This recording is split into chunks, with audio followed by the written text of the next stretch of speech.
بسم الله الحمد لله والصلاة والسلام على رسول الله وعلى آله وصحبه ومن والاه. خۆشەویستان خۆشحاڵم کە لە ئەڵقەی ژمارە 82 لە بەرنامەی نووسین و یادەوەری بە خزمەتەوەی خۆشەویست گەشتمەوە لە کتێبی بۆنە و ئاهەنگ و جەژن و یاد و بۆنەکان و هەڵسەنگاندنێک وەکو لە ئەڵقەی ڕابردووشە عەرزی ئەوەی خۆشەویستم کرد وتم هێشتا کتێبەکە کۆمەڵک بابەتی تیاماوە کە قسەی لەسەر بکەین بۆیە درێژە بە بەرنامەکەمانە دێن و درێژە بە قسەکردن لەسەر ناوەڕۆکی جەژن و یاد و بۆنەکان و هەڵسەنگاندنێک ئەدەین. مامۆستا جارێکە بەخێر بێت بۆ ئەڵقەی ژمارە سوپاس دەکەین. مامۆستا بە لە پرسیارێکی دیکەوە دەست پێ بکەم یاخود لە ڕوانگەیەکی ترەوە بۆ پرسیارێکی دیکە بچم ئەویش ئەوەیە کە تۆ لە کۆتایی ئەو بابەتی بنەمای هەشتەمە هاتوویتە سەر مەوزوعێک هەر بەم نەسە هاتووە لە کۆتایی بابەتەکە ئەفەرمووی ئەگەر کەسێک یادی لە دایکبوونی پێغەمبەر صلی الله علیه وسلم بە جۆرێک لە عیبادەت دابنێ ئەوە بێگومان یادکردنەوەکەی بیدعەیە یاخود بە بیدعە دادەنرێ. قسەکە لەسەر ئەوەیە مامۆستا ئەسڵی بابەتەکە بۆ خۆی یادکردنەوەکە بیدعەیە یاخود ئەگەر ناوەڕۆکەکەی بریتی بێ لەوەی کە وەکو عیبادەت لێ بڕوانی بیدعەیە. یعنی ئەمە دوو بابەتە حەزەکەم لێکی هەڵاوێرینانی بۆی بۆ بینەرانی خۆشەویست ڕوون بێ ئەمە. بەڵێ سەرچاو. الحمد لله وصلوات الله وسلامه وبركاته على رسول الله محمد وآله المهتدين بهداه من الصحب والأزواج والقرابة والتابعين لهم بإحسان إلى يوم لقاء الله. پێشتر باسمان کرد لە ئەڵقەی پێشوودا کە هەموو یاد و بۆنەکان کە بە عەرەبی ناوی جەژنیان بۆ بەکاردێ بەڵام وەکو گوتمان لە زمانی کوردیدا جەژن زیاتر بۆ یاد و بۆنانە بەکاردێ کە مای دڵخۆشین بەڵام لە ئەسڵی زمانی عەرەبیدا بۆ هەمویان بەکاردێنرێ وەکو فەرهەنگەکانی زمان دەڵێن. هەموو ئەو یاد و بیرەوەریانن بە شیرین و تاڵەوە بە خۆش و ناخۆشەوە کە دووبارە دەبنەوە. هەموو یاد و بۆنەکان چ ڕیشەیەکی دینیان هەبێ چ ڕیشەیەکی نیشتیمانی و نەتەوەییان هەبێ چ ڕێگ و ڕیشەیەکی جیهانی و پیشەییان هەبێ دەکەونە بازنەی هەڵس و کەوتەکانەوە. ئەڵبەتە دواتریش ئێمە هەر قسە لەسەر ئەوە دەکەین لە بەشی دووەم ئەم کتێبەدا ورتر قسەم کردو ئەوانەی کە دەڵێن هەموو یاد و بۆنە و جەژنەکان دەکەونە بازنەی عیبادەتەوە کەم لێ زۆر بە وردی نوختەم خستۆتە سەر پیت کە نەخێر هیچ بەڵگەیەک نییە لەسەرەوە کە هەموو ئەو جۆرە یاد و بۆنانە لە بازنەی عیبادەت دابن چونکە بۆ هەموو یاد و بۆنەکان بەخۆش و ناخۆشیانەوە هەم بیرەوەریەکان بریتین لە هەڵس و کەوتەکانی مرۆڤەکان لە نێو خۆیاندا مادام هەڵس و کەوتەکانی ئێمن لە نێو خۆماندا ئەوە وشەی عادەت و وشەی هەڵس و کەوت دەیانگرێتەوە العادات والمعاملات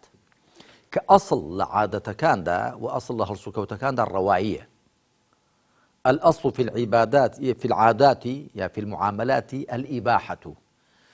يا الأصل في العادات العفو عفو يعني لێگەڕان ئیباحە ینی ڕێپێدران بە پێچەوانەی عیبادەت و پەرستشەکانەوە کە ئەسڵتیاندا ڕێ لێگیرانە. الأصل في العبادات الحظر المنع ئەسڵ لەواندا ڕێ لێگیرانە بۆتنی هەر لە خواپەرستێک بکەی دەبێ شەرعدانەر خوا سوبحانه وتعالى ڕێی پێدا بێ و دای نابێ. جا هەموو بۆنەکان دەکەونە بازنەی و دەکەونە خانەی هەڵس و کەوتەکانە و کە ئەسڵتیاندا ڕێپێدرانە ئەسڵتیاندا ڕەواییە مەگەر یەکێک لەو یاد و بۆنانە بە شێوەیەک بکرێ کە شێوەکەی ناشەرعی بێ ئەگەر نا بۆ وێنە ئەگەر ئەوەی کە جەنابەت وێنەت پێهێنایەوە یادی لە دایکبوونی پێغەمبەری خاتەم محەممەد سەڵات و سەلامی خوای لەسەر بێ ئێمە کە دڵخۆش بین پێغەمبەری خاتەم عەلەیهی سەڵات وسەلام لە مانگی ڕەبیعی یەکەم لە 12 ڕەبیعی یەکەم لەدایک بووە هەندێکی دەڵێن سەرتر و هەندێکی دەڵێن پێشتر گرنگەوە لەو مانگەدا لەدایک بووە ئەگەر ئێمە لەو مانگەدا دڵخۆشی دەربڕین و مسلمانان کۆبنەوە و باسی سیرە و ژیانی پێغەمبەر بکەن عەلەیهی سەڵات وەسەلام و شیرینی ببەخشنەوە وەکو لێرە لەم شاری هەولێرە زیاتر وا باوە لە هەندێک شوێندێکی دنیا شار وا باوە ئێوە چ ناشەرعێکی تێدا ئێمە وەکو عادەتێ وەکو نەرێتێکی خۆمان دڵخۆشین کە پێغەمبەرمان عەلەیهی سەڵات وەسەلام لەو مانگەدا لەدایک بووە یعنی ناشەرعەکەی لە شوێدایە کە تۆ دڵخۆش بی ئەمجا ئەمە هەڵس و کەوتی بینی خۆمانە شیرینیدان بە خەڵک یا داوەتکردنی خەڵک یا وتار خوێندنەوە یا باسی سیرە و ژیانی پێغەمبەرکردن عەلەیهی سەڵات وەسەلام ناشەرعەکەی لە شوێدایە بێگومان ناشەرعی نییە بەڵام کەسێک ئاهەنگ بیێڕێ خۆشی کەیف و شادی دەرببڕێ شیرینی ببەخشێتەوە ئەوە بە عیبادەت بزانێ ئەو کاتە دەڵێن کاکە تۆ بیدعەتێکت ئەنجام داوە بۆ چونکە عیبادەت ئەوەیە دەبێت شەرعدانەر دای نابێ کە بەو شێوە بکەن لە من نزیک دەکەونەوە هەموو شەرع زانان لەسەر ئەوەی یەکدەنگن کە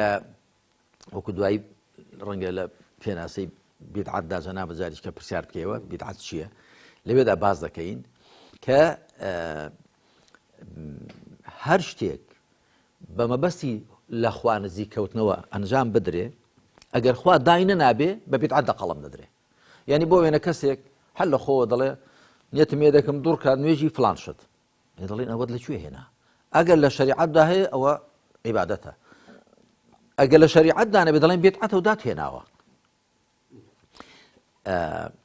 لە بواری عیبادەتدا هەر شتێک زیاد بکرێ بە بیدعەت دەقەڵەم دەدرێ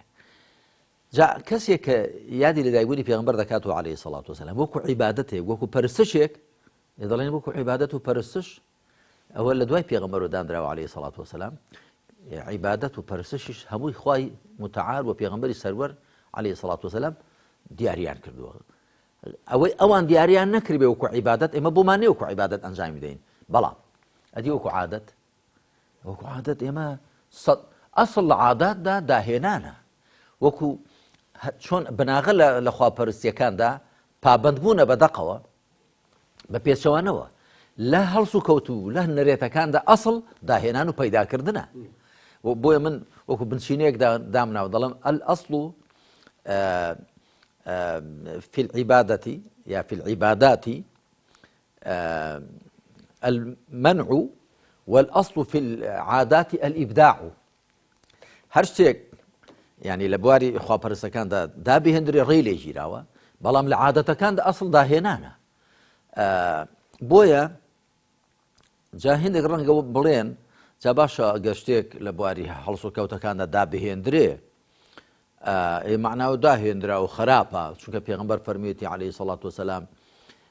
هەر شتێک دابهێنرێ خراپە دەڵێن بەڵێ پێغەمبەر فەرموویەتی من ئەحدەث في أمرنا هذا ما ليس عليه أمرنا فهو رد هەر شتێک لەم ئاینەی ئێمەدا لەم کارەی ئێمەداوەتە لە بواری دینداریدا نەک لە بواری دنیاداریدا شتێک دابێنێ ئەوە ڕەتکراوە یان من عمل عملا ليس عليه أمرنا فهو رد هەر کەسێک کردەوەی بکە فەرمانی ئێمەی لەسەر نەبێ ڕەتکراوەیە ئەمە لە بواری عیبادەتدایە بۆ چونکە لە بواری عاداتدا خەلیفە ڕاشیدەکان خوا لێیان ڕازی چەند شتیان داهێنا کە لە سەردەمی پێغەمبەردا نەبوو عەلەیهی سەڵات وەسەلام عومەری کوڕی خەتاب تەمسیری ئەمساری کرد چەند شاری دروستکردن شاری کوفە و بەسڕە و شوێ و لە سەردەمی پێغەمبەر سەڵاسم شاری دروست نەکردەوەن لە سەردەمی عومەری کوڕی خەتابدا خوا لێی ڕازی کە دەوڵەتی ئیسلامی فراوان بوو تدوینی دەواوینی کرد دیوانەکانی دانان دیوانی سەربازان و دیوانی زەکات و دیوانی خەراج و دیوانی چی لە سەردەمی پێغەمبەردا نەبوو عەلەیهی سەڵات وەسەلام پۆستە و بەریدی دانا سزن داهێنرا ئەوان هەمووی داهێنان بوون ئەجا ئایانە هەم ڕەتکراوە نەخێر چونکە ئەمە لە بواری دنیاداریدان لە بواری هەڵس و کەوتەکاندان لە بواری هەڵس و کەوتەکاندا بناغە داهێنان و پەیداکردنە مادەم بەرژەوەندی تحقیق کات چونکە بۆ سەنجی مەحەک و پێوەر بۆ بواری هەڵس و کەوتەکان هێنانەتی بەرژەوەندی بەڵام لە خواپەرستیەکاندا ئەسڵ پابەندیە بەو دەقانەوە کە خوا فەرموونی بۆ و پێغەمبەر عەلەیهی سەڵات وەسەلام فەرموونی یاخود کردوونی بەڵام مامۆستا هەندێک جار سنووری عیبادەت و عادەت بە شێوەیەک نزیکە بنەوە لە یەکتری جاری وایە هەڵاوێردەکە تۆزێک زەحمەتە بۆ نمونە ینی هەرەمەی کە باسمان کرد ئەوەی کە ئاهەنگ بە بۆنەی یادی لەدایکبوونی پێغەمبەر سەڵڵاهو عەلەیهی وسەلەم ئەکرێت کە سەیرەکەی ینی بۆنەکە بۆنەیەکی ئاینیە وتیایە سەررجەم ئەوانەی کە ئەو شتانی کە تایەکرێت لە ئاهەنگ جێڕانەکە چۆکو داوت و ناخواردن بێ چۆکو جێڕانەوەی سیرە پێغەمبەر صلی الله علیه وسلم بێت چۆکو زیکر بێ هەمووی لە بابەتی عیبادەت نزیکە ئەم هەڵاوەردە چۆن بکەین ئێمە چۆن بزانین کە ئەمان هەڵس و کەوتە ئەمان بزانین کە عیبادەتە بەڵێ بەوە دەزانین کە هەڵس و کەوتە کە لە ڕۆژگاری پێغەمبەردا صلی الله عليه وسلم نەکراوە هەر شتێک خوا سبحانه وتعالى و پێغەمبەری خاتم صلی الله عليه وسلم دایان نەنابێ بە عیبادەت لە قەڵەم نادرێت بەڵام هەر شتێکە لە دوای پێغەمبەری خاتەمەوە مسلمانان لە بواری هەڵس و کەوتی سیاسیدا هەڵس و کەوتی کۆمەڵایەتیدا هەڵس و کەوتی ئابووریدا هەڵس و کەوتی ژیان و گوزەران و کار و کەسابەتدا لە بواری جەنگ لە بواری ئاشتی لە بواری شارنشینی لە هەم ئەو بوارانەدا پەیدا کراوە داهێنراوە و گەشەسەندنی کۆمەلگا خواستویەتی ئەوە هەمویان دەچنە بازنەی هەڵس و کەوتەکان و دەچنە بازنەی نەرێتەکانەوە کەواتە مادام لە سەردەمی پێغەمبەردا صلی الله عليه وسلم ئەوە نەبووە ناچێتە خانەی عیبادەتەوە چونکە عیبادەت خوای پەروەردگار کە بە پێغەمبەری خاتم دەفەرمی اليوم أكملت لكم دينكم وأتممت عليكم نعمتي ورضيت لكم الإسلام دينا ئەمڕۆ ئاینەکەتانە بۆ تەواو کردوون و چاکی خۆم بە تەواوی بەسەردا ڕشتون و ئیسلامیشم بە بەرنامە بۆ پەسەند کردوون ئەمە بێگومان لە حەجەت الوداع داهاتوۆتە خوار و هەندێک دەڵێن ئەمە کۆتە ئایەتە لە قورئاندا بەزی بێ گرنگەوەی خوا ڕای دەگەیەنێ کە ئاینەکەی بۆ تەواو کردوون کەواتە هەر شتێ وەکو دین بە معنە تایبەتەکەی وەکو ئەو معنە تایبەتەی کە پێغەمبەر دەفەرمێ من أحدث في أمرنا هذا ما ليس منه فهو رد يعني أمرنا هذا يعني ديننا هذا دین بە معنە تایبەتەکەی هەر شتێک پەیدا بکرێ ئەو بە تەئکید بیدعەتە بەڵام لە بواری دنیاداریدا کە هەڵس و کەوتەکان دەکەون ئەو بوارەوە عادەتەکان دەکەونە ئەو بوارەوە ئەسڵ تێیدا داهێنانە جا ئەوەی جەنابەت ئاماژەت پێدا یادی دایکبوونی پێغەمبەر دەکرێتەوە صلی الله عليه وسلم یەکێک دی هەر سەڵاوەت لەسەر پێغەمبەر دەدا عليه الصلاة والسلام سەڵاوەتدان لەسەر پێغەمبەر خوا عیبادەتە بەڵام لەو یاد و بۆنێدا دەیکا یەکێک دەچێت زیکری خوا دەکا عیبادەتە یەکێک دەچێت سیرەی پێغەمبەر و ژیاننامەی پێغەمبەر عليه الصلاة والسلام بازەکە ئەمە شتێکی باشە عیبادەت نییە بە معنە باوەکەی بەڵام بە تاعەت و بە چاکێک لە قەڵەم دەدرێت ئەگەر بە شێوەیەکی ڕاست و دروست باسی پێغەمبەر بکا و باسی ژیاننامەکەی بکا و مسلمانان لێ بەهرە مەبن و زیاتر بە پێغەمبەرەکەیان ئاشنا بن و ببێتە هۆی هاندانیان کە زیاتر پەیڕەوی لە ڕێبازەکەی بکەن پاداشتی لەسەر هەیە چونکە زۆر کەس وان دەزانێ هەر شتی عیبادەت نەبوو پاداشتی نییە جا ئەمە پێویستە ڕوونی بکەمەوە من جارێکێک گوتی مامۆستاجا خەڵک لە یادی لەدایکبوونی پێغەمبەردا عليه الصلاة والسلام دعوت دەکا خەڵکێکی زۆر دعوت دەکا شیرینی دەبەشێتەوە یا کتێبێک چاپ دەکا لەبارەی پێغەمبەر صلی الله علیه و سلم دەبەشێتەوە جاگەر عیبادەت نەبێ معنای پاداشتی نییە بەڵام ئەوە حاڵی نەبوونە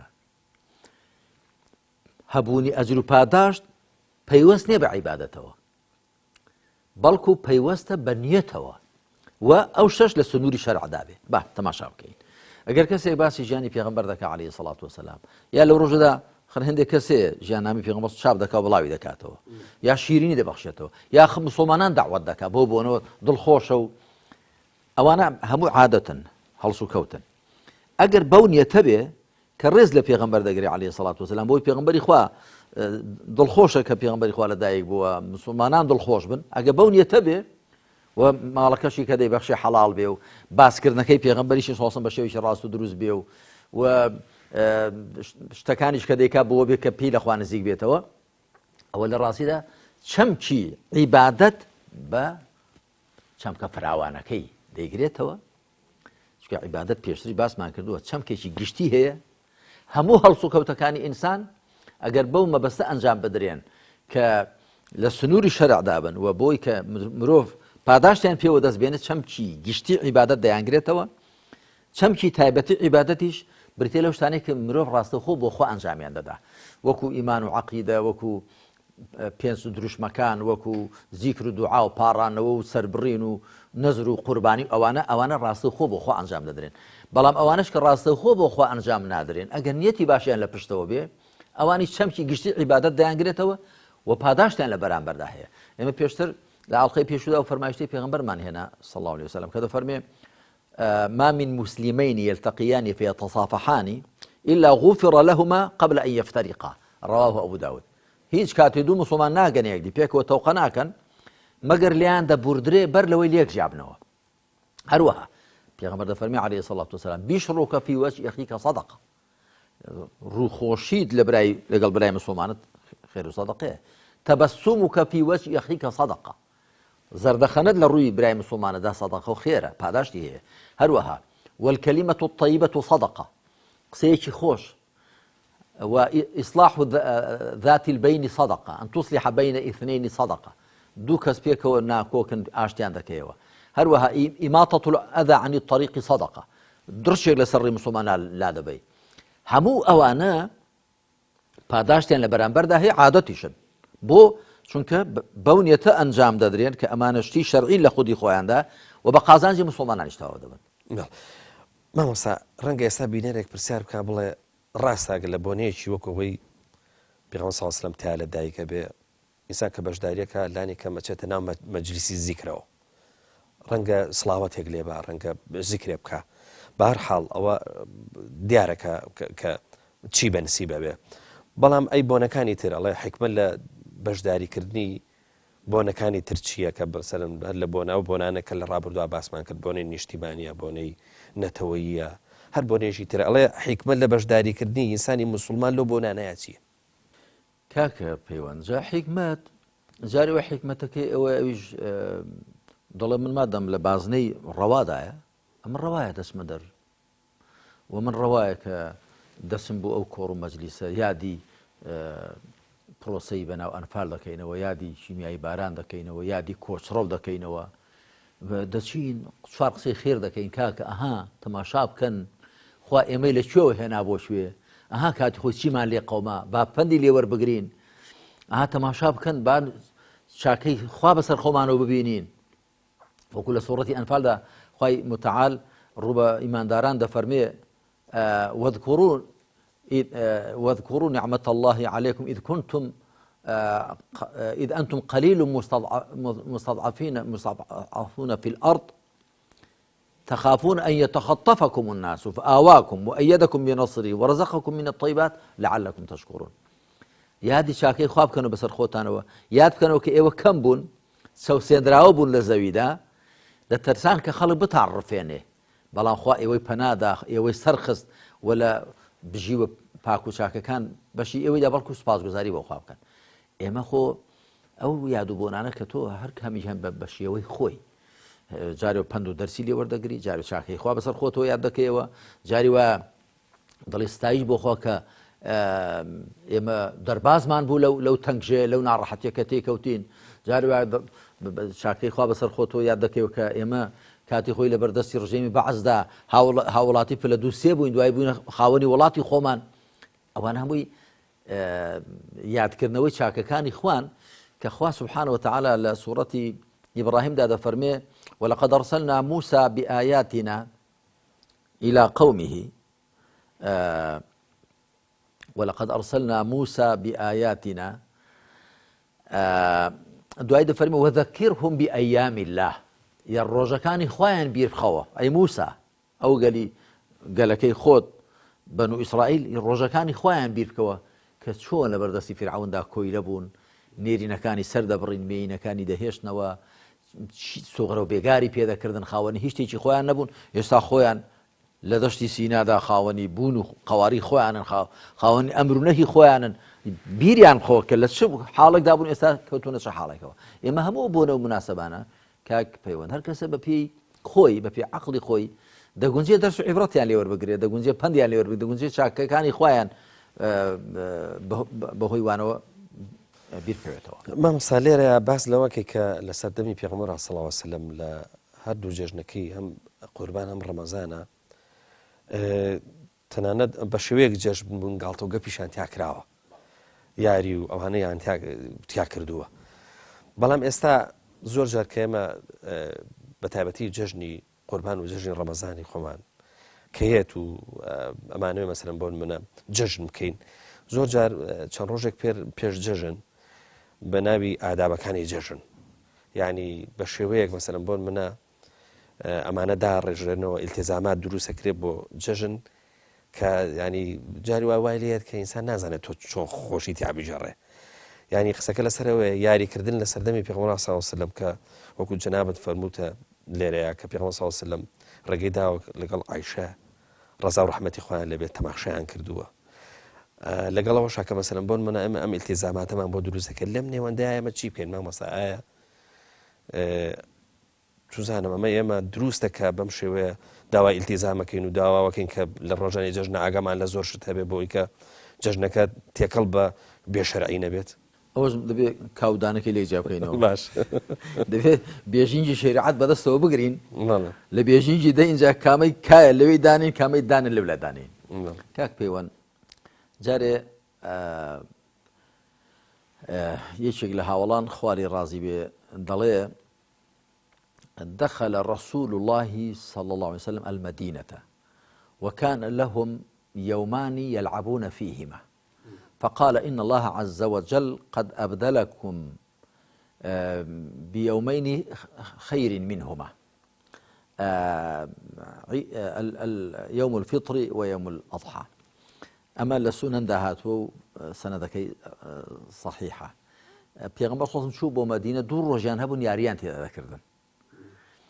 لسردمي نفاميدا في الجاهلية ديارك دفرمي في الجاهلية لسردمي نفاميدا وادي عرب جوري هلسو كوتيان تيدا كردون نفاما نبوه دوای پیغمبر علیه الصلاة والسلام فرمی خوا دور روژی دەکەی بۆ داناون چاکتر لەو دوانە ڕۆژی جەژنی ڕەمەزان و قوربان. ئەو دوو ڕۆژە کە پێغمبەر دەفەرمی علیه الصلاة والسلام خوا بۆی داناون لە زیاتی ئەو دوو ڕۆژانێک کە یاریان تێدا کردوون دیارە ئەو دوو ڕۆژەش هەر بۆ یاری تێداکردنن، بەڵام یاری تێداکردنێکی موسڵمانانە و شەرعیانە نەک یاری تێداکردنێکی نەفامانە. ئەوە یەک شتێکی دی کە زۆربەی خەڵکی تێدا بە هەڵەداچون بە تایبەت هێندێک لە ئەوانەی کە باسی ئەو شتانە دەکەن خۆشیان بە شوێن کەوتووی پێشینی چاک و پەیڕەوانی قورئان و سونەت دەزانن، ئەوەیە کە پێیان وایە ئێمە تەنیا دوو جەژنمان هەن لە ئیسلامدا، جەژنی ڕەمەزان و جەژنی قوربان، ئەمەشیان وانە. تەماشا ئەم فەرمایشتە بکە کە هەر کام لە تیرمودی، نەسائی، ئەبوو داود، الحاکم و ئەلبانی بە صحیح داناوە، ئەوانیش هەموو هێناویانە. پیغمبر دەفەرمی عليه الصلاة والسلام يوم عرفة ويوم النحر وأيام التشريق عيدنا أهل الإسلام وهي أيام أكل وشرب. پیغمبر دەفەرمی عليه الصلاة والسلام ڕۆژی عرفة وڕۆژی قوربانی سەربڕین. ڕۆژی عرفة واتە نوێی ذی الحجة، يوم النحر واتە دەی ذی الحجة، وأيام التشريق واتە سێ ڕۆژەکەی دوای ئەوە، ڕۆژی 11 و 12 و 13 کە وردە بەردیان تێدا بە جەمڕەکاندا دەدرێن. ئەم پێنج ڕۆژە دەفەرمێ ئەمانە جەژنی ئێمەن، جەژنی ئەهلی ئیسلامن و ڕۆژانی خواردن و خواردنەوەن. ئەوەش ئەو فەرمایشتی هیچکەی پێغمبەرمان هەیە عليه الصلاة والسلام دەفەرمێ يوم الجمعة يوم عيد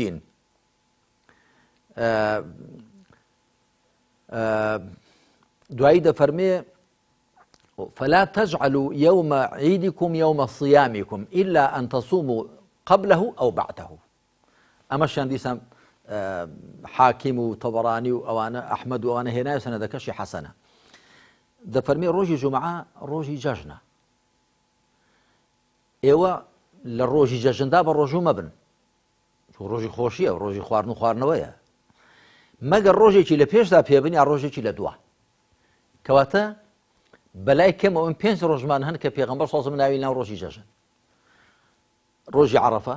کە نوێی ذی الحجەیە، ڕۆژی قوربانی سەربڕین کە دەیە، سێ ڕۆژەکەی دوایوی 11 و 12 و 13 و ڕۆژی جومعەش لە هەموو هەفتەیەکدا.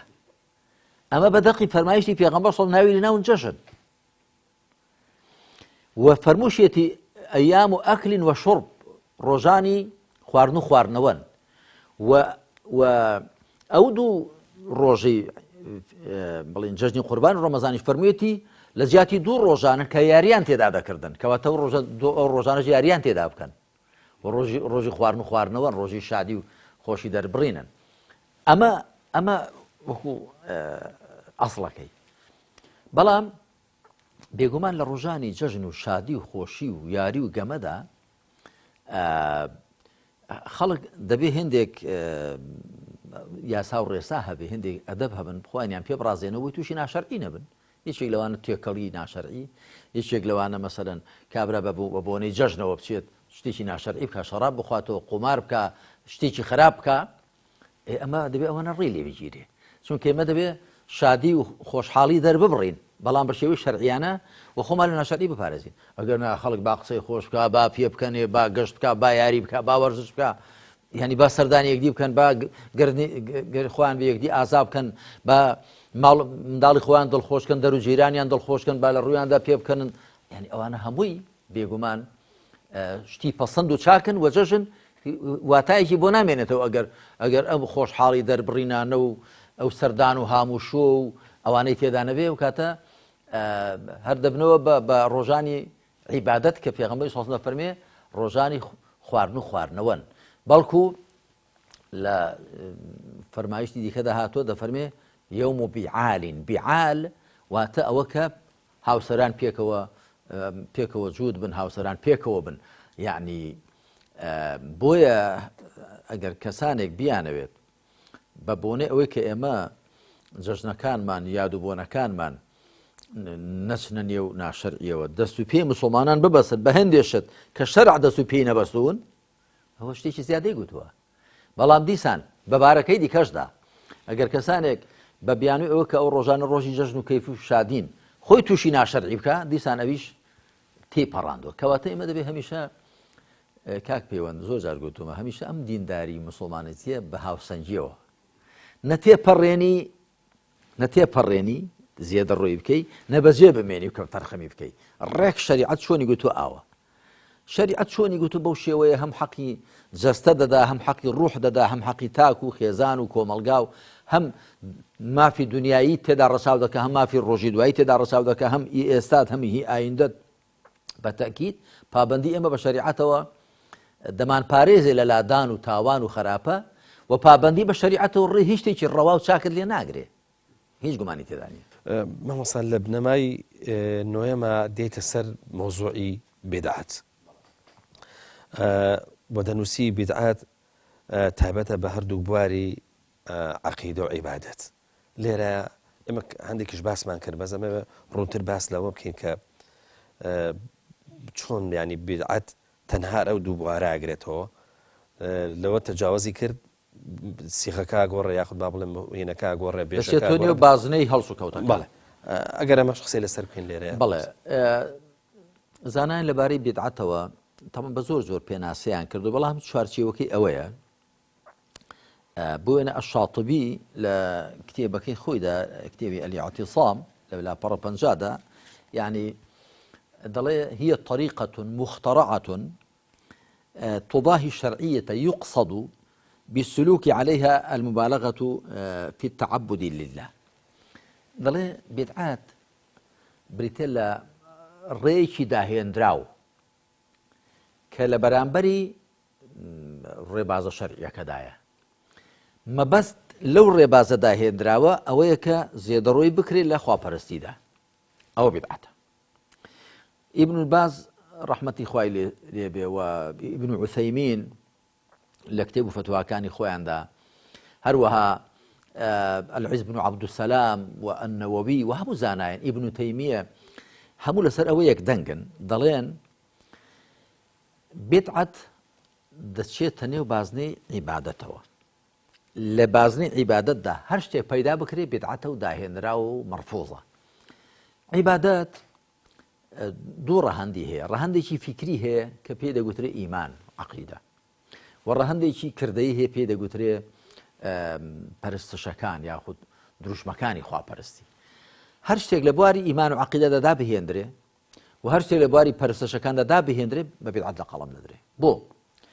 چونکە بەندایەتی بۆ خوا سبحانەوە تەعالە هەر خوا دەزانێت دەبێت چۆن بەندایەتی بۆ بکەین. بۆیە لە بواری عیبادەتدا بە هەردوو باری فیکری کە ئیمان و عەقیدەیە و کردەیی کە پەرستشەکانە شەریعەت نوختەی خستۆتە سەر پیت.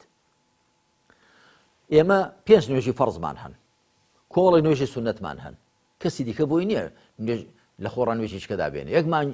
ڕۆژی ڕەمەزانمان هەیە فەرزە، کۆمەڵێک ڕۆژی سونەتمان هەن. ئێمە حەج و عومرە مەناسیکەکانیان دیاری کراون و هەروەها یادی خوا سبحانەوە تەعالە و قوربانی سەربڕین و هەموو ئەو شتانەی کە لە بازنەی خواپەرستیەکاندان شەریعەت نوختەی تێدا خستوونە سەر پیت. هەر شتێک لەو بارەدا زیاد بکرێ بیدعەتە. جا چه پەیوەندی بە عەقیدە و ئیمان و عەقیدەوە هەبێ. بۆیە زۆرینەی مسلمانان کە دواتر وەکو ناوێکی مێژووی وەکو ناوی مێژووی بە ئەهلوسونە یا ئەهلوسونە وەلجەماعە ناسراون، معتەزیلیان بە ئەهلی بیدعەت لە قەڵم داون، هەروەها شیعە، مرجئە، قەدەریە، جەبریە. بۆ ئەوانە بە زۆری لە بواری عەقیدەدا شتیان داهێناوە. هەروەها هەندێک لە ئەهلی تەسەووفیان بە ئەهلی بیدعەت لە قەڵم داون، چونکە لە بواری پەرستشەکاندا هێندێک شتیان داهێناوە. کەواتە فعلا ڕاستە بیدعەت داهێنانە لە بواری بەندایەتیکردن بۆ خوادا بە هەردوو جۆری ئیمان و عەقیدە یاخو پەرستشەکان. بۆ وێنە ئەگەر تەماشای قسەیەکی ئیبن باز کەین، دەڵێ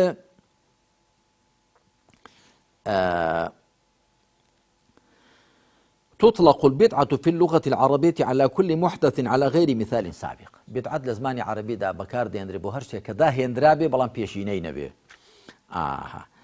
ضليب لكن لا يتعلق بها حكم المنع إذا لم تكن من البدع في الدين. بلان بقد غدا ناندري أقل دا هيندرا وكان نبي لبواري الدين داوات الدين بمعنى تايبت يكي تعبد بو أخوة. ضليب أما المعاملات فما وافق الشرع منها فهو عقد شرعي وما خالفه فهو عقد باطل ولا يسمى بدعة في الشرع. هل سكوت كان أويك بفي شرع بي ضلين أو قريبستيشي شرعية أوي بفي شرع نبي ضلين قريبستيشي نا شرعية بلا نالين بدعته بو شنك لباري عبادة دانية. هروها ابن عثيمين بهمان شيء وضلي بدعة أويك تعبد بوخوا بكري بشويك خوا داني ناوه. کەواتە لە ڕاستیدا جا من دوایی لە بەشی دووەمی ئەم کتێبەدا کە بەرپەرچی ئەوانە دەدەمەوە کە دەڵێن یادوبوون و جەژنەکان دەکەونە نێو بازنەی عیبادەتەوە، من هەر بە قسەی خۆیان بەرپەرچی قسەکانی هەردوو زانای ناودار ڕەحمەتی خوایان لێبێ ئیبن باز و ئیبن عوثەیمین دەدەمەوە، دەڵێم ئێوە خۆتان دەڵێن بیدعەت لە بواری عیبادەتدایە. ئێ باشە یادوبوون و جەژنەکان هیچ پەیوەندیان بەخوای پەروەردگارەوە نییە. ئێمە بۆیە ناچینە دەر، بۆیە ئەو کۆنابینەوە، بۆیە مەسەن ئەوە ناکەین، بۆیە سەردان و هەموو شوێک دی ناکەین وەکو تەعەبودێک بۆخوا، بەڵکو وەکو لایەنی کۆمەڵایەتی خۆمان یا هەموو بۆنەکانی دیکە وەکو هەڵسوکەوتی نێوان خۆمان دەیانکەین. کەواتە ناچنە نێو بازنەی عیبادەتەوە تاکو بە بیدعەت قەڵم بدرێن، بەڵکو دەچنە نێو بازنەی هەڵسوکەوتەکانەوە. جا ئەو هەڵسوکەوتانە وەکو ئیبن باز دەڵێ تەماشا دەکەین، ئەگەر شەرعی بوون دەڵێنەوە هەڵسکەوتێک شەرعیە، ئەگەر ناشەرعی بوون دەڵێن هەڵسکەوتێکی ناشەرعیە، بەڵام ناڵێن بیدعەتە، دەڵێن شتێکی هەڵەیە، شتێکی ناشەرعیە لادانە لە شەریعەت بۆ ئێنە ڕەش بەڵک، دەڵێنەوە ناشەرعیە بەڵام ناڵێن بیدعەتە. هەروەها هەر هەڵسوکەوتێکی دیکەی کە لە دەروی بازنەی شەریعەت دەڵێن ناشەرعیە، هەڵەیە، کەم و کوڕیە، بەس بە بیدعەت لە قەڵەم نادرێت، چونکە بیدعەت دەبێت لە بواری عەقیدە و عیبادەتدا بێت. مامۆستا باسی بیدعەتمان کرد کە جەنابە ڕوونت کردەوە، بۆیە ناپرسمەوە بیدعەت چییە، بەڵام بۆچی بیدعە ئەوەنە جێگای مەترسیە یاخود ئەوەنە خەتەرە کە لە فەرمایش دەکاتوە وەکول بیدعەت ضەلالە وەکول ضەلالەة فی النار. قسەکە لەسەرەوە زۆر جار دەگوترێ ئەمە بیدعەیە بەڵام ئەمە ئیبداعە. ئایا کە شتێک کە گوترا بیدعە ئەوە لەم سەر بۆ ئەو سەری هەمووی بیدعەیە و بیدعەی خراپە ضەلالەتە، یاخود بیدعە هەیە ئیبداعە. ئیبداع بەو مانای کە ڕاستە وەکو بیدعە سیرەکرێ، بەڵام مەسەن بۆ بوارێکی گرنگ، مەسەن بۆ نمونە تۆ مزگەوتێکت هەیە، مزگەوتەکە با بڵێم کۆنە، تازەیەکەیتەوە لەسەر جوارترین شێوە. ئەمە ئیبداعیت کردووە لە بواری مەسەلەن بۆن منە بیناسازی و ئەلەم بابەتانە. قسەکە لەسەرەوەیە ئەوەی کە بدعە بێت لەم سەری بۆ ئەو سەری بدعە یاخود بدعە هەیە حەسەنەیە بدعەیە خراپە بدعە خراپە چاکە. ئەوە ڕاستە ئەوە تەماشاکە زانایان بوونە دوو بەشەوە لە پێناسەی بدعەتدا. هەندێکیان لەو کتێبەشدا باسم کردووە، هەندێکیان وەکو النەوەوی، وەکو ابن حجر العسقلاني خاوەنی فتح الباري، ابن حجر الهيتمي خاوەنی تحفة، العز بن عبد السلام کە بە سوڵتان العلەما ناودار بوو. زۆرێک لە زانانی دیکە دەڵێن بدعەت پێنج حکمەکانی بەسەردا دەچەسپن. بدعەت هەیە واجبە، وەکو گوتویانە وەکو کە قورئان لە دوو بەرەکدا کۆکراوەتەوە کە لە سەردەمی پێغەمبەر صلی الله علیه وسلم هەبووە بە نووسراوی بەڵام نەخراوەتە نێوانی دوو بەرگە وەکو مصحف. یا گوتویانە دانانی زانستەکانی دی، زانستەکانی قورئان خوێندن و زانستی ڕێزمانی عەرەبی و زانستی فەرموودەناسی ئەوانە، ئەو دەڵێ ئەوانە هەمووی داهێنراون بەڵام داهێنراوی چاکن. دەڵێ ئەبجا مەسەلەن داهێنراوی حەرام هەیە، هی مەسنون و مەندوب هەیە پەسەند، هی مەکروه هەیە و ئەوی دیکەش هەیە مەسەلەن هەڕەوایە. ئەوانە زانای معتەبەرن ڕەحمەتی خوایان لێبێ، بەڵام ئەوانە چەمکی بدعەتیان لە زمانەوانەکەی وەرگرتووە. لە ڕۆ زمانەوانیەکەیەوە وەکو چۆن عومەری کوڕی خەتاب خوا لێ ڕازی بێ کە لە ڕۆژگاری خۆیدا خەڵکی کۆ کردەوە لەسەر ئیمامێک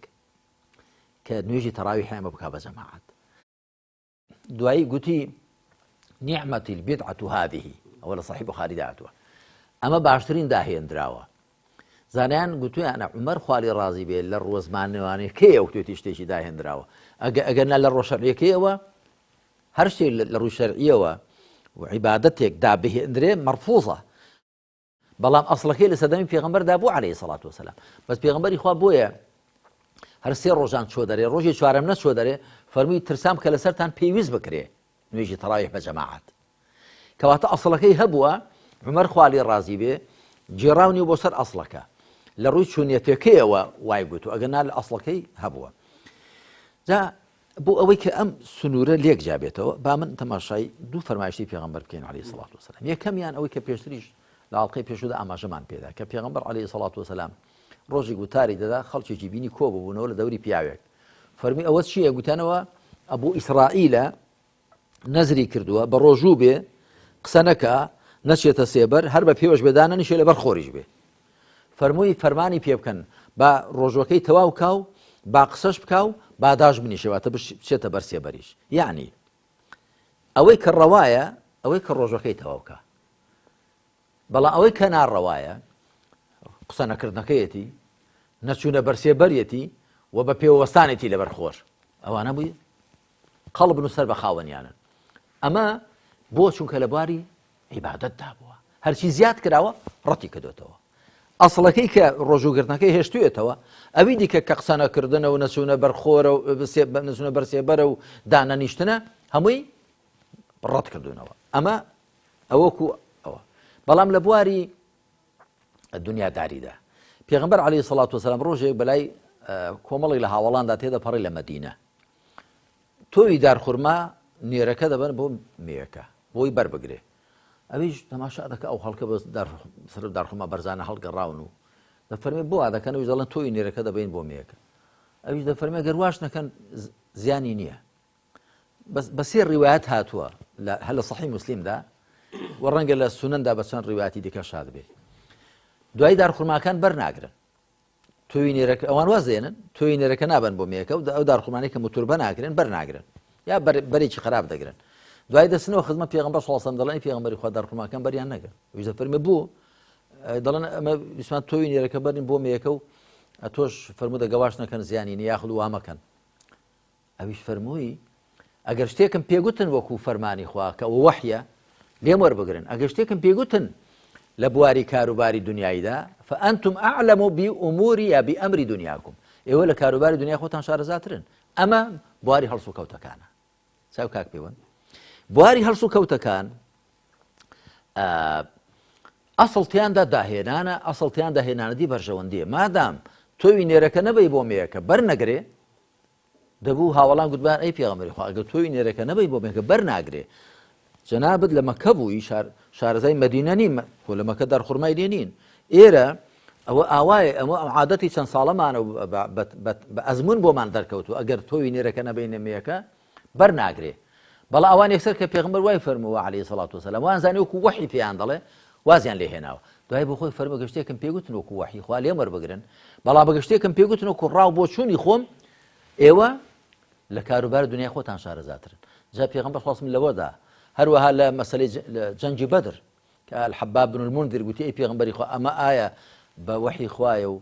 فەرمانی خوایە یاخو ئەمە هي الحرب والرأي والمكيدة جەنگە و تاکتیکی جەنگە فەرمی تاکتیکی جەنگە دەوتی ئێرە باش نییە هەروەها لە سوڵحی غەتەفاندا کە سەعدەینی بان کرد گوتی دەمەوێت سوڵح لەگەڵ غەتەفان بکەم نیوەی بەروبوومی مەدینەیان بدەینە یاخو سەیەکی بۆی لە کۆڵمان منەوە ئابلوقە ئەو ئابلوقەی کە درابوون گوتیانەوە فەرمانی خوایە یا شتێکە لەبەر ئێمە دەیکەی گوتینەوەڵە فەرمانی خوانێ هەر بۆ چوونی خۆمە گوتیان قەیناکە پێویستیمان پێ نییە لیان بێم نەتین کەواتە سنووری نێوان دینداری و دنیاداری ئەوەیە دینداری پابندیە بە دەقەکانەوە دینداری باتە مامەڵی ڕاستەخۆ لە خزمەت خوادا دنیاداری مامەڵی خۆمان لەنێو خۆماندا تەماشا دەکەین بەرژەوەندی چۆن دێتە دی لە سنووری شەریعەتدا چۆن بەرژەوەندی دێتە دی دەبێ بۆ بکەین مامۆستا وازم چوار خولەکم ماوە یەک بنەماشمان ماوە بنەمای دێم هاتووە هەر کات حکمێکی شەرعی لەسەر بناغی عرف و عادەتێک بنیاد نرا بە گۆڕانی عرف و عادەتەکە ئەو حکومەش دەگۆڕێ با بزانین ئەم بابەتە یاخود ئەم بنەمای دێمە لەسەر واقعی مسلمانان چ کاریگەریەکیە جارێ ئەم بنەمایە زۆر بنەمایەکی گرنگە تەمەزانیان هەیە ناویانە بە گشتی بەڵام من ڕاستەوخۆ لە کتێبەکەی الإحكام في تمييز الفتاوى عن الأحكام وتصرفات القاضي والإمام نعم نشانة كيدريجة هي الإمام القرافي للا برد 219 أمي هنا ضلي همو أو حكماني لسر عرف وعادته نريتك بني عدندرين لسر هلو مرجك هر كاته او عرف عادته هلو مرجع گۆڕا حکمەکەش ئۆتۆماتیکی دەگۆڕێ دەڵێ بە هەر کەسێک پابند بێ بە حکمێکەوە بە فتوایەکەوە کە بنیاد نراوە لەسەر عرف و عادەتێک عرف و عادەتەکەش گۆڕاوە هەلو مەرجەکە گۆڕاوە ئەو هەر پابندە بە حکمەکەوە دەڵێەوە تێنەگەیشتنە لە دین جا تەمان ئەو تەفاسیلی دیکەشی بازەکە من وێنەیەک بێنمەوە كاتي خوي لرجالي في غنبردا عليه الصلاة والسلام عرزي في غنبري إخوان كد يا رسول الله ألا تسعر لنا أو يفرمي لا أسعر فإن المسعر هو الله أي في غنبري إخوان نرخ ما بولا سر كلو فلو خوار دنوش أو أنا كبازرقانيان في ذاك نرخ ما بولا سر داناني أو يفرمي من نرخ لسر شد داناني إخوان نرخ دانرا لرجالي عمر دا أخواري الرازي به نرخي لسر شد دانا ئایا ئەوەی عومەر کردوێتی پێچەوانەی ئەوە بوو کە پێغەمبەر کردوێتی عەلەیهی سەڵات وسەلام بڕواڵەت بەڵام لە حەقیقەتدا نا ئیمام مالک دەڵێ چی دەڵێ فعل رسول الله ما هو الأصح في زمانه وفعل عمر رضي الله عنه ما هو الأصح في زمانه لە ڕۆژگاری پێغەمبەردا عەلەیهی سەڵات وسەلام بازرگانەکان ئەهلی ویژدان بوون قۆڵی خەڵکیان نەبڕیوە قازانجی زۆر زیادەیان وەرنەگرتووە شتیان بە نرخی خۆی داوە بۆیە پێغەمبەر سەڵ بە پێویستی نەزانیوە نرخ لەسەر شتەکان دابنێ ئارد مەسەلە تەنەکەی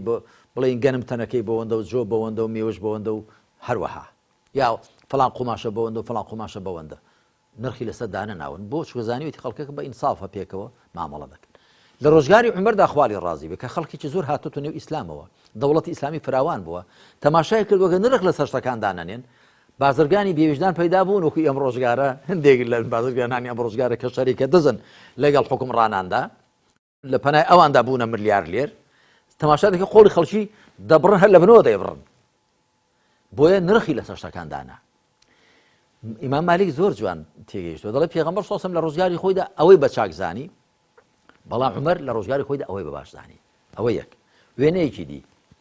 پیغمبر عليه الصلاة والسلام فرميتي كنت نهيتكم عن زيارة القبور ألا فزوروها فإنها تذكركم الآخرة وكنت نهيتكم عن ادخار لحوم الأضاحي ألا فكلوا وادهنوا وادخروا فإنما نهيتكم من أجل الدافة. أما لصحيح بخاري مسلم دادو پیغمبر صلى الله عليه وسلم فرمويتي أمن ليم قدغه كربون سرداني ورسانا بكن كاتي خوي بلا بيسا سردان بكن چونك دوار روسان دخاتو يات وليم قدغه كربون گوشتي قرباني پاشا كوت كن ليم قدغه كربون نبي كس قرباني تنسر بريسا گوشتكي بباشنوا أول ليم قدغه كربون چونك خلقي غواره وغريب وفقير وآتاش هاتبون أو صالب وحج قلت ما كان يوقف اشتكى هل بكرن أوان برسيدة بن ويكتم بيباشنوا بلام إستا كخلشي غوارنا هاتوا دتوان قوشت هل بكرن دتوانن باشا كوتي كان دتوانن ليشي بخون كواتا پیغمبری خواه صلی الله علیه وسلم لا هلو مرجع دا فرميتي مشن بوسا گورستان بوشي خلق كل سردمي نفامي ونزيق ونوكم شن لا قبر كان بوبارن وكو عندي مسلمين نفامي ساديكن دوایی که ایمان و عقیده شسپاوه و شارزا بون و لدین حالی بون توی بچن بسر گورستان چونکه او حکمته دیت دی که آخرت و روز دوایی تان دکویتەوە یاد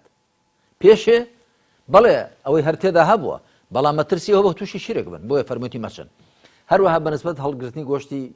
قوربانی پێشێ فەرموویەتی هەڵمەگرن چونکە لەو کاتەدا خەڵکێکی غەوارە و غەریب و تاج هاتوون بۆ ئەو